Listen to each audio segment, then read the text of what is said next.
Hey guys, so as usual, whenever a new set or anything interesting on the Force of Will community ever seems to happen, I'm always gone abroad away from my city for work. And I'm not complaining because I love what I do, but it gets a little frustrating when I'm always behind on content creation and being up to date with you guys whenever new stuff comes out. But this time I actually really lucked out, and that my work took me to really close to within the city of Denver, Colorado in the US, which actually, strangely enough, I didn't know has a decently large following for FOW.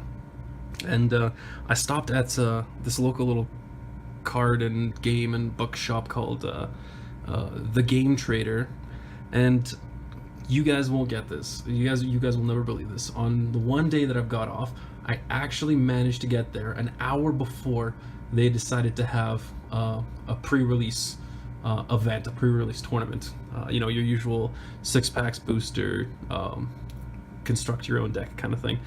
And I actually tied for second, and I haven't even really looked into the spoilers for this set that much. I saw this crazy girl right here. I think that's Grimmia's Fairy, 2 light drop fairy tale fairy, 5/5 flying, but most importantly, the game changer, flying with a combination of drain, on top of actually a really lucky pull with what is that?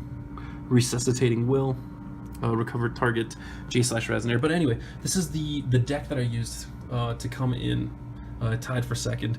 It was kind of like a hodgepodge. Most of the cards that I pulled were actually fire or red, and then I had a decent amount of light cards. And like I said, Grimmia's Fairy is really one of the major reasons why I won this. And actually, strangely enough, in several occasions, having White Leaf either on the field or in my hand and using its inheritance to gain 600 or 800 if I managed it from field, that kept me in the game. Another awesome card was Naughty Child's Chastising, another gain life card, and in this case actually destroy a Resonator as well. Aura of Hope, excellent card, can't wait to use that in my actual constructed decks. Rest target J/Resonator for 1. This card is going immediately into my Dragon Emperor Gil Alhamat deck. It's phenomenal. What is that? Reunion between Master and Pupil. I'll let you guys read that later, just because it's a pretty long explanation there. Then we've got this little cutie, Paleol's Cook, Sylvia, and Burnt Cooking. We've got the new Sprinting Flame Horse, Power Strike, phenomenal card. Would never use it in a GP just because it's just such high cost for what it does, but in limited, in the pre-release kind of constructed decks, like, that was phenomenal. That won me games a couple times.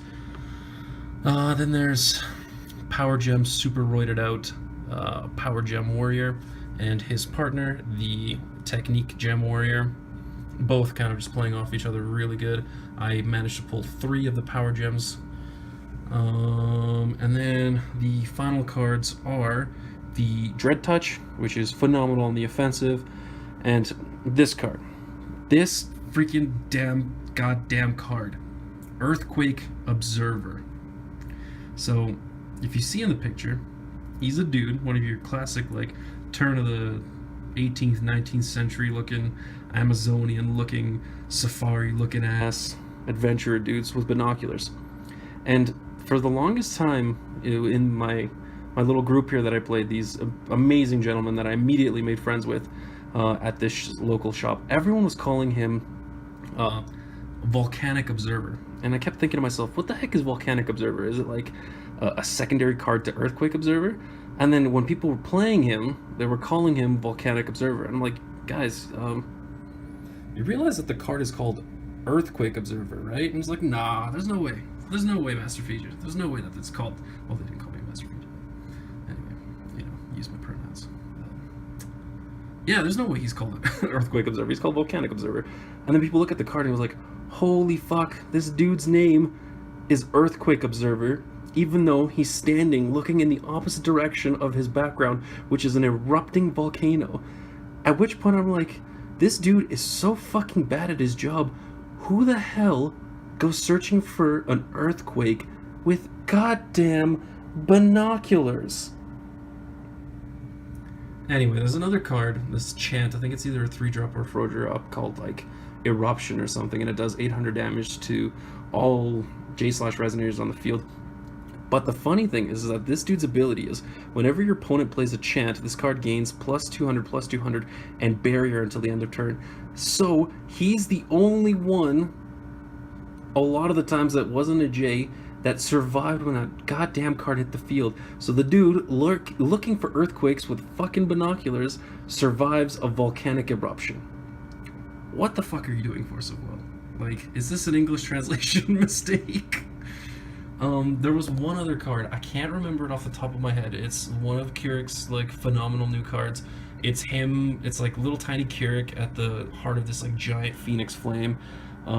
It's Phoenix something or other, and its ability to, so it's a 4-cost, 2 fire and 2 colorless. It does 1000 damage to target J/Resonator, and it's got 2 awakenings, but the more important one from when I was playing it was remove 7 strength counters from your J ruler. If you do, as soon as this card resolves, return it back to your hand.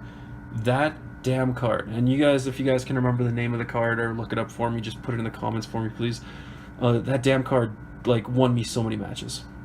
So this is my kind of like hodgepodge put together red-white deck that got me to tied for second at this random happenstance of a pre-release tournament. So I don't know, I was really happy. This is a nice little change of pace for my work. Oh, and here I can show you guys some interesting pulls that I got. Pulls and trades. So I got a full art. I don't know if the zoom will work on here. I got it in a sleeve. A full art, a Distortion of Time. And this card is phenomenal. I don't know what I'll be able to use it in, but I'll see if I can throw it into something. I also got a full art of the Time Distortion Stone or whatever, the one that taps for either the new time mana or for water. And actually, I traded it to one of my new friends at the shop for just a couple of cards that I needed in full art for my decks that I'm still working on right now.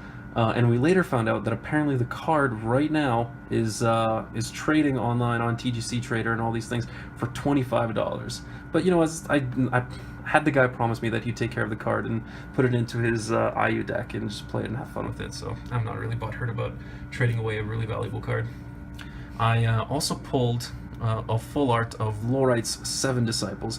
And this card, not only is it just phenomenally textured, but just it's such a cute card. It actually kind of reminds me of a little bit more subdued version of the Maiden of the Oceans Valentina September promo, the one where she's a professor, and the other Lapis rulers are all just students, and it's just super cute. I pulled a full art of Seed of Rebirth, which I think is an absolute bullshit card. Should not exist. Well, it should exist, but it shouldn't be a story card because they literally just finished nerfing Scheherazade, and now she's got another fucking amazing 3-drop card that nets her 2 extra cards onto the field, like 2 extra Resonators. I got a full art Kintaro, which is a great card if you want to run it in Darkness Fairy Tales. Just beautiful card. He becomes super swole. Pulled another one of Lord's Disciples. Oh, this is one of the 2 cards that I traded for the Time Distortion Stone. Actually, here are the 2 cards. I traded it for a what is it? What does that say? Reunion between the Master and Pupil full art, and that's going directly into my Gil Alphamat deck. And of course, the perfect pairing with it, the Welser, the Archmage of Fire, also in gorgeous full arts. I don't need any more full arts of these 2 cards. Like, these 2 cards look just gorgeous in full art, but unlike most people who like to bling out their entire favorite decks, I'm totally fine with just having 1 or 2. And then unfortunately I didn't get a full art of this, but I did manage to pull Inheritor of the Stars, Gil Lapis. So guys, this was these were my best pulls. This was my deck that I used to get second place at a random, completely not planned, but definitely welcome little change of pace pre-release tournament.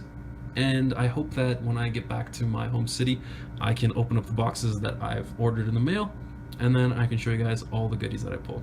Until then, guys, enjoy your pre-releases and your box openings, and hopefully hopefully I can get some time off, and then Dayman and Teacher and I can show you guys what we can accomplish at GP Denver. Okay, a lot of love, guys. Keep loving each other, and I'll see you next time. Peace.